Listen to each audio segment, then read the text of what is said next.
తిరుమల తిరుపతి దేవస్థానం వాళ్ళు తాజాగా ఒక నిర్ణయం అయితే తీసుకున్నారండి. ఇది చాలా సంతోషించదగ్గ విషయం అనమాట. చాలామంది కోరిక ఈసారి నెరవేరుతుంది. 45 దాటిన వాళ్ళందరూ కూడా అర్హులండి. ఆడవాళ్ళకి, మగవాళ్ళకి కూడా ఇద్దరికి కూడా అవకాశం ఉందండి. ఈ అవకాశాన్ని మీరు అందిపుచ్చుకుని చక్కగా స్వామివారి సేవలో తరించండి. 15 రోజుల పాటు, అదేవిధంగా నెల రోజుల పాటు, 3 నెలల పాటు కూడా సేవ చేసే అవకాశాన్ని మీకు కల్పిస్తున్నారు. ఇది అమల్లోకి వచ్చిందండి. దీన్నే మనం శ్రీవారి సేవ అని పిలుస్తాము.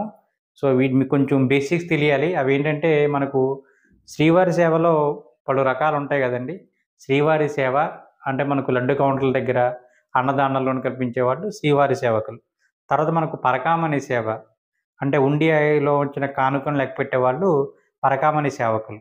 నవనీత సేవ, ఈ నవనీత సేవ అన్నది గోశాలలో జరుగుతుందండి. ఇది ఆడవాళ్ళకి మాత్రమే అనమాట. ఇందాక పరకామణి సేవ మగవాళ్ళకి మాత్రమే. ఇందులో ఏజ్ లిమిట్లు వచ్చేసి శ్రీవారి సేవ అయిందనుకోండి, శ్రీవారి సేవ 18 సంవత్సరాల నుంచి 60 సంవత్సరాల వరకు అందరికి అవకాశం ఉంటుందన్నమాట. పరకామణి సేవ ఇంతకుముందు ఓన్లీ ఎంప్లాయీస్‌కి మాత్రమే ఉండేదండి. ఇప్పుడు తాజాగా అందరికీ కూడా అవకాశం కల్పించారు. ఇందులో పరకామణి సేవలో ఏంటంటే ఎంప్లాయీస్ కోటా అని ఒకటి, జనరల్ కోటా అని ఒకటి పెట్టి తీసుకొచ్చారండి.